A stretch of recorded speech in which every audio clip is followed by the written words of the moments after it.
gran esquema de pensiones que sea benéfico para los trabajadores de este país. Y hablaremos también del tema Lozoya, circo o combate a la corrupción. ¿Qué piensa usted? Todos estaremos comentando con usted a lo largo de este programa para opinar.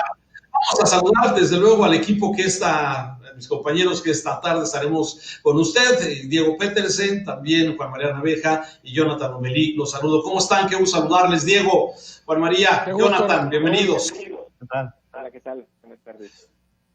Bueno, a ver, hay mucho tema, pero empezamos, me parece, con el tema de COVID. A ver, ya 40,000 personas que han perdido la vida en esto, críticas al doctor Gatell, incluso demandas, denuncias. A ver, si quieres empezamos con Juan María Naveja. Juan María, ¿qué piensas? ¿Cómo vas? ¿Cómo vamos en esta evaluación que haces?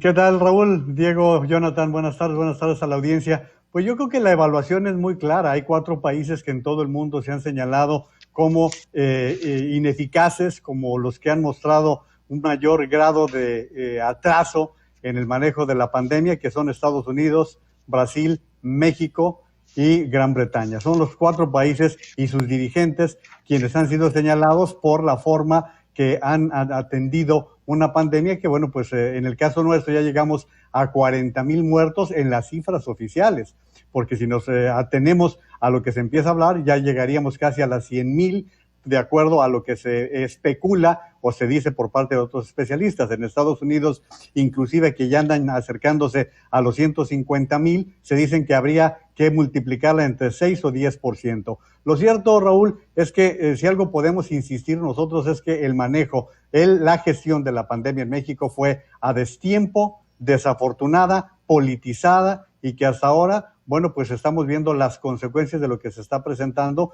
con la cantidad de contagios cotidianos que nos dicen que ya se están parando, que ya están disminuyendo, y que pues todo lo contrario, lo que vemos es que sigue una constante de entre 5, 6,000, a veces hasta 7,000, que es lo que se ha venido reflejando a lo largo de estos días. Pero bueno, pues creo que hay mucha tela de dónde cortar.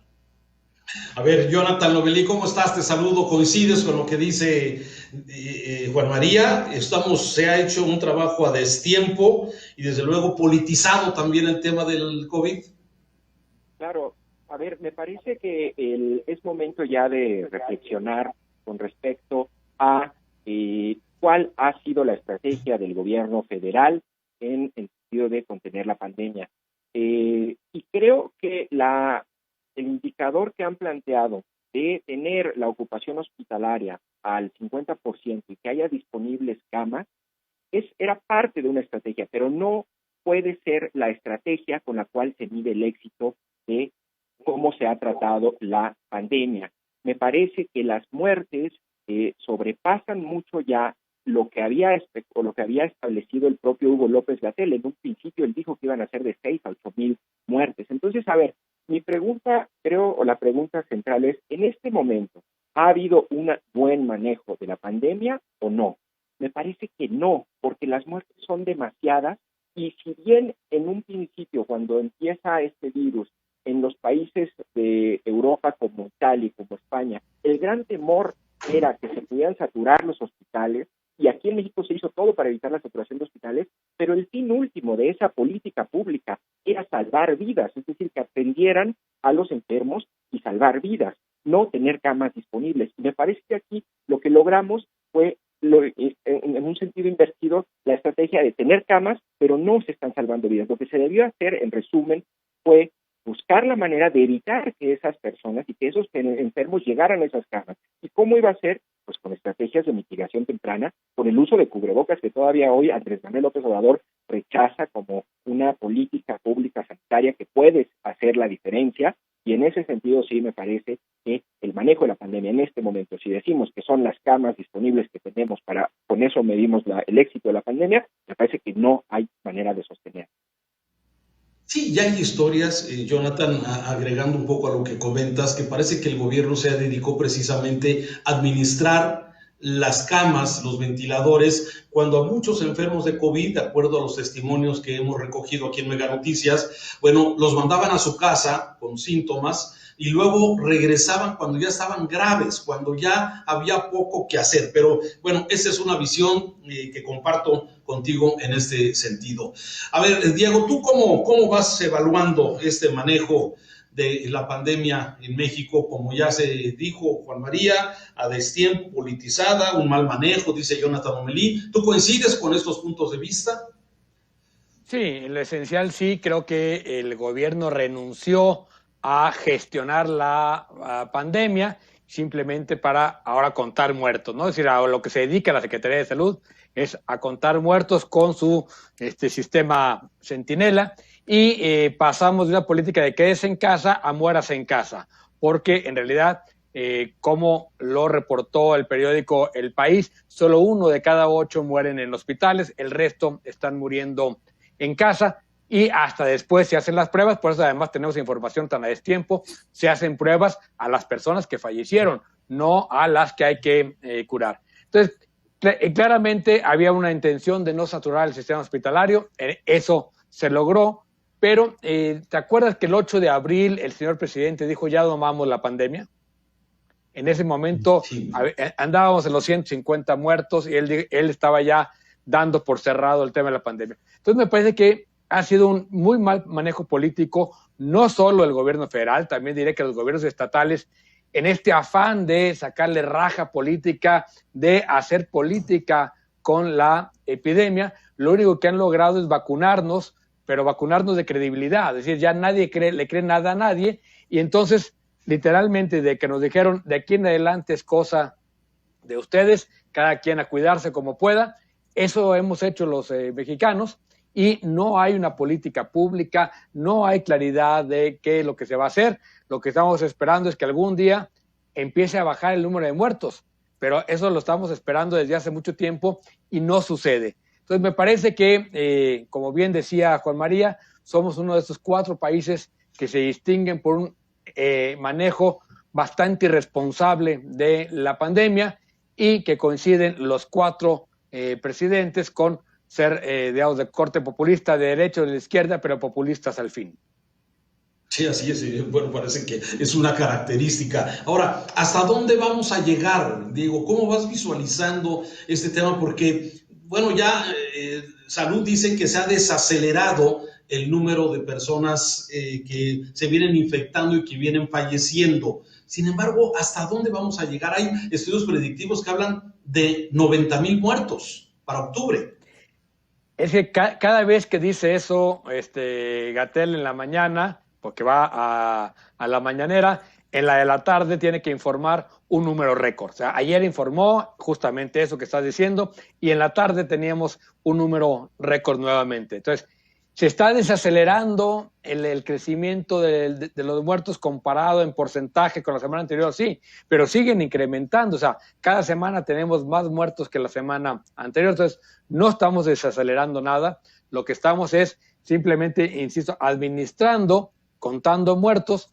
¿Cuántos van a ser al final? Difícil de predecir. Hemos ido incrementando los modelos predictivos. Todos han fallado porque todos los modelos predictivos partían de la base de que íbamos a hacer ciertas acciones a las cuales, insisto, ya renunciamos, no solo el gobierno, también los ciudadanos. Las calles están como antes de la pandemia, nadie se está cuidando de más, hay información contradictoria por todos lados, tenemos semáforos estatales, semáforos nacionales, una verdadera absurda discusión sobre si se debe usar o no cubrebocas y ya una incapacidad para volver a decir, aún en Jalisco, que dicen que ahí está el botón de emergencia y en cualquier momento nos lo van a apretar, no va a suceder, porque ya no hay manera de contener a una población después de 4 meses de estar, digamos, a medias entre el trabajo y cuidar la salud. Creo que eso ya fracasó y ahora, vamos a administrar los muertos. Lamentablemente. Ahora, estas denuncias que presentan algunos actores contra la función, bueno, más bien contra Gatell y el tema de que lo investigue la función pública y ante organismos internacionales, ¿es grilla? ¿Tiene sustento? ¿Cómo lo ves, Jonathan?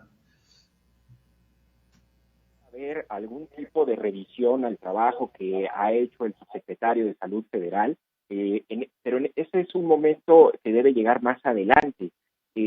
Ahorita lo que comentaba Diego sobre las defunciones, estas 40,000 muertes que hemos acumulado, digamos, descontextualizadas, a lo mejor no le dicen mucho al ciudadano, pero en los registros del INEGI, por ejemplo, los homicidios, la cantidad de homicidios que hay en un año son entre 37 y 38,000, según los últimos datos. Entonces ya superamos la cantidad de muertos por COVID-19 en el país en comparación con los homicidios.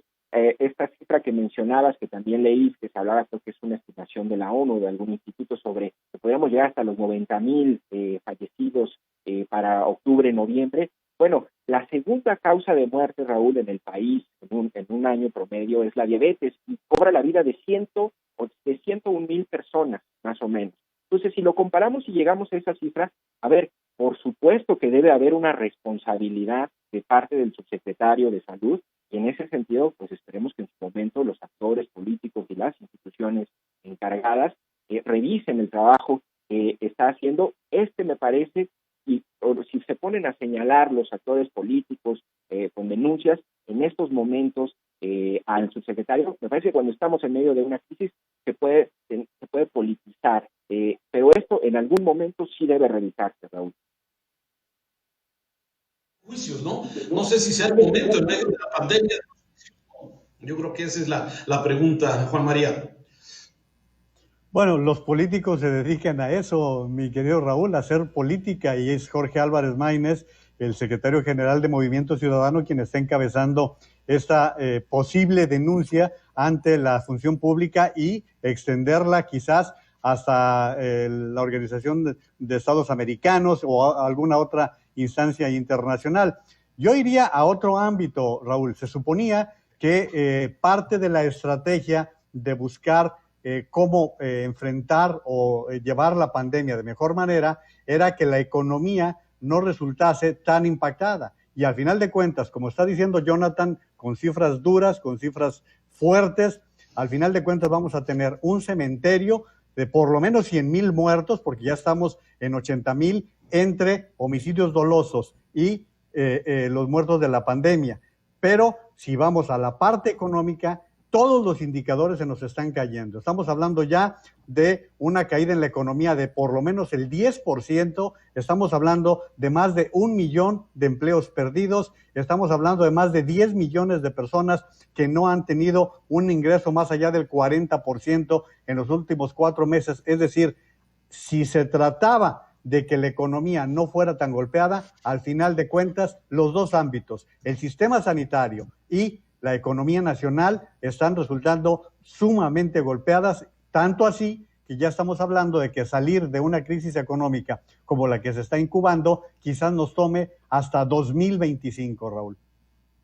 Un retroceso en número de pobres en México. Estaba regresando el estudio de lo Coneval y de varios organismos que están calculando por lo menos 12 millones de personas que se sumarán, de mexicanos que se sumarán a la pobreza en este país, el desempleo, los 12 millones que no van a tener también acceso a un ingreso.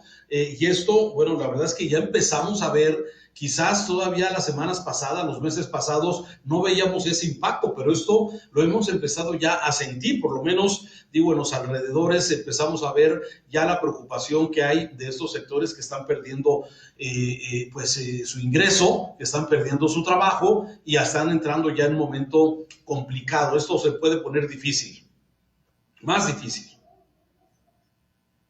Y Raúl, yo añadiría la parte anecdótica. Creo que lo que sucedió el día de hoy no abona en absoluto ese momento en que el presidente de la República descalifica por tercera vez en una mañanera a su secretario de Hacienda, quien estaba tratando de hacer una figura con el uso de la mascarilla y ni siquiera saber defender su punto de vista. Tenía razón Arturo Herrera en la forma en que lo estaba planteando y el presidente lo desafía, me parece, digo, no sé qué opinen los compañeros, creo que estar desacreditando de una manera tan barata a un funcionario de ese nivel no abona en absoluto a lo que estamos viviendo.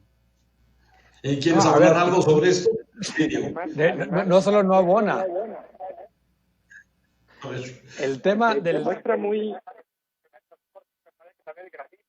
a que se entera por una mañanera en Colima que le van a quitar los puertos y bueno, con un poco de dignidad que le quedaba, alcanza a renunciar y todavía el presidente no le acepta la renuncia.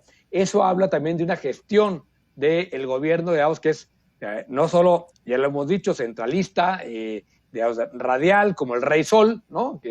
Donde todos trabajan a su alrededor, es muy personalizado, pero sobre todo que no hay trabajo de gabinete, y eso se nota no solo en la forma de construir el país, sino en los resultados. A ver, el caso de Lozoya, cuando le pregunta al secretario de Seguridad, el secretario de Seguridad le tiene que preguntar a no sé quién, a su celular, el presidente, ¿sabes o no sabes? O sea, a ver, no sé cómo ves esto, Jonathan, todos estos elementos que estamos viendo de esta forma unipersonal del presidente de conducirse, incluso con sus más cercanos, con sus colaboradores, con nivel de secretarios. Claro, y que al final habla de una tremenda ignorancia del presidente sobre una situación como, por ejemplo, en el caso de los cubrebocas, que cada vez está más probada su eficiencia, su necesidad y su utilidad como un instrumento para evitar la propagación del virus. La semana pasada, de hecho, compartí en mis redes un estudio del Centro para el Control y la Prevención de Enfermedades de Estados Unidos. Hicieron un estudio en donde dos estilistas que habían dado positivo al virus habían atendido a 139 personas durante 3 días y habían usado mascarilla y todos los instrumentos sanitarios, y ninguno de los clientes se contagió. Entonces, en efecto, tenía razón el secretario de Hacienda, lo menciona Juan María como anecdótico, pero me parece que también revela gran parte de la enorme ignorancia o desconocimiento con el que se conduce el presidente, y lo más grave, nadie se atreve a corregirlo, porque cambió su versión completamente a Arturo Herrera para mantenerse en el puesto.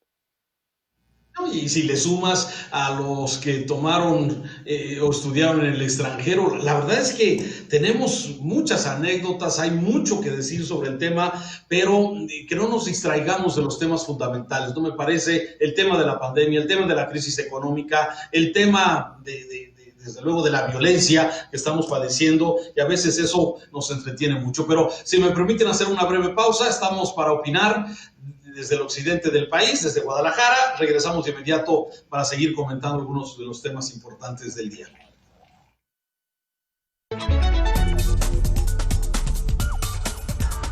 Para opinar.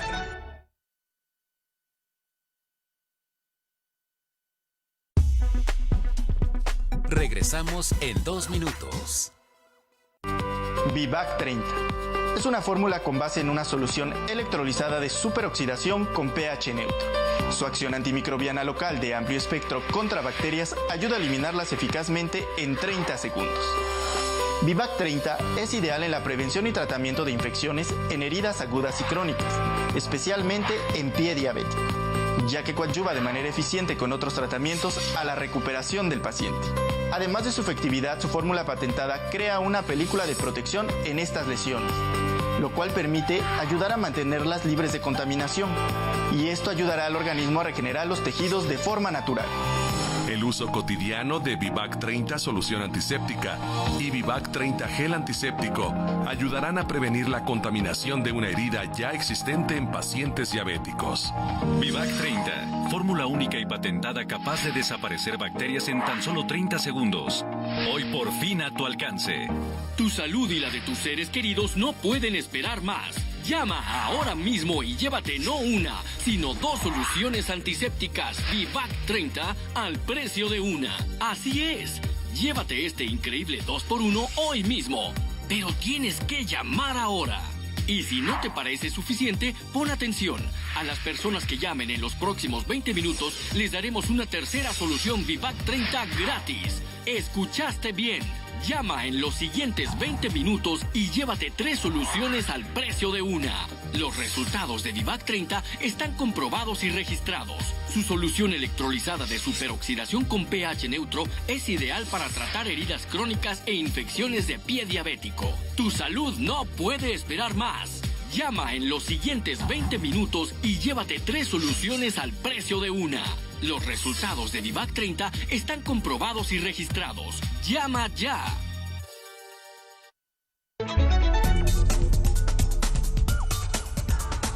para opinar. Continuamos con más información. A ver, rápidamente, temas. Hoy se presenta un proyecto que que es una reforma al sistema de pensiones del Estado, a las pensiones de los trabajadores. Y esto, bueno, es un asunto que se venía arrastrando hace mucho tiempo. Todo el mundo decía que esta era una bomba que en algún momento iba a tener unas consecuencias graves. Sin embargo, hoy se presenta esta propuesta de reforma en medio de, bueno, los líderes del Congreso, líder de los empresarios, de los trabajadores, y el secretario de Hacienda hace una propuesta que básicamente va enfocada a que la participación de los patrones, de los empresarios, va a aumentar del 5 al 13%, puntos más, puntos menos, ¿sí? Esto, de alguna forma, ¿cómo lo vas viendo, Diego Petersen? ¿Cómo observas esto? A ver, me parece que la reforma en principio es muy buena, es decir, logra resolver un problema que es mundial y que México venía arrastrando desde hace tiempo, y me parece que lo resuelven de muy buena manera. Sí, yo creo que las cosas importantes no solo es el incremento de aportaciones patronales de manera paulatina a partir del 23, pensando que el 21 y 22 todavía van a ser años económicos muy, muy complicados para el país. Y la otra cosa interesante es que reduce a 15 años el tiempo de cotización.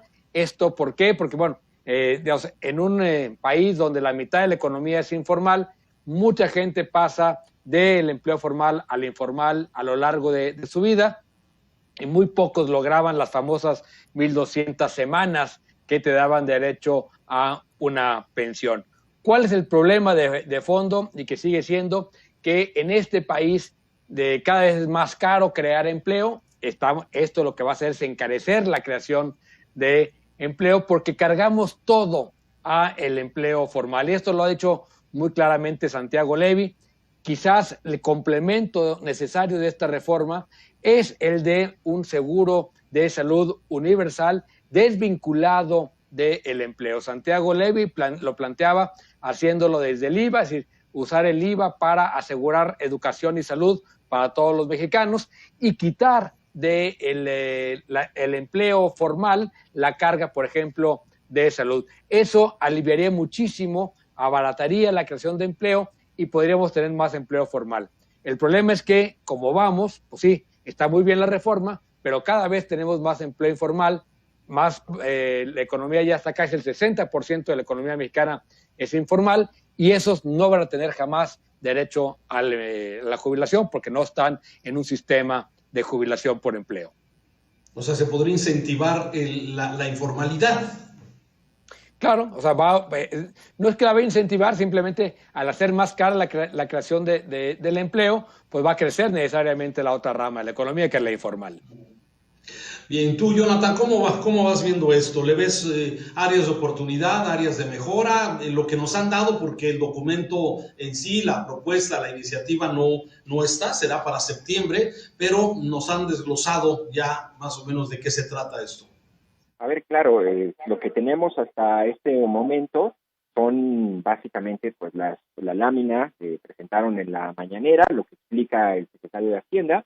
Digamos, en los rasgos generales, la propuesta era necesaria, era urgente. Tú, si buscas pensiones, México o de cualquier otro país, hay una cantidad enorme de estudios surgiendo sobre la necesidad de atender este tema, porque con el actual sistema nos encaminamos, no se cambie, básicamente a un sistema no de pensionados, sino, como dijo en la mañana hay un diputado, de desamparados, de creación de desamparados, porque muy pocos mexicanos iban a alcanzar una pensión y una pensión digna. Ahora, claro que en líneas generales, pasar de 24 a 15 años, los años necesarios cotizando para poder pensionarte es muy atractivo. Claro que el planteamiento que hace Herrera en la mañana, de que con esta medida se va a aumentar hasta 40% lo que ellos llaman la tasa de reemplazo, es decir, la cantidad o el porcentaje de la pensión que vas a recibir con respecto al salario que tenías. Entonces, a ver, entre mayor sea esa pensión, pues vas a vivir más dignamente. Otro punto a favor, me parece, es que en efecto lo resuelven con un planteamiento en acuerdo con los patrones, con los empleadores, y no se vuelve una crisis, porque este tema de las pensiones en muchos países generó crisis sociales, detonó crisis sociales en Chile, incluso en Francia, cuando se planteaban escenarios en donde había que aumentar los años, o sea, lo contrario de lo que está planteando México, sino aumentar los años cotizando para poder jubilar, ¿no? Entonces, a ver, es un tema socialmente muy sensible. Yo creo que la gente debería, debemos nosotros todos estar muy conscientes que es uno de los temas torales del sexenio y del futuro del país. Y en ese sentido, Raúl, a mí me parece que es una buena propuesta. Hay que ver las letras chiquitas, la implementación y sobre todo las características de la reforma. Y finalmente, pues será asunto a debatir si es válido cargarle a los patrones en un momento de crisis, en un momento de desempleo, en un momento de poca actividad económica, la carga de las pensiones que no pudo y que no puede de ninguna manera sobrellevar el Estado en este punto. Sí, tienes toda la razón. Yo no sé si en este momento, cuando estamos en medio de la crisis, donde se ha desestimado el apoyo para la generación de empleos, bueno, este anuncio que si bien era necesario, no sé si fue oportuno, pero bueno, aquí lo importante es que hay varias aristas al que ver en esto, y una de ellas es la de las Afores. Hoy Mega Noticias hizo un ejercicio con muchos jóvenes, y hablo jóvenes de 25 a 40 años, ¿sí? Muchos no saben ni siquiera en qué Afore están, no saben ni siquiera si hay dinero que se les ha depositado, y hablo de empleados, incluso de profesionistas. No sé cómo ves esto, Juan María.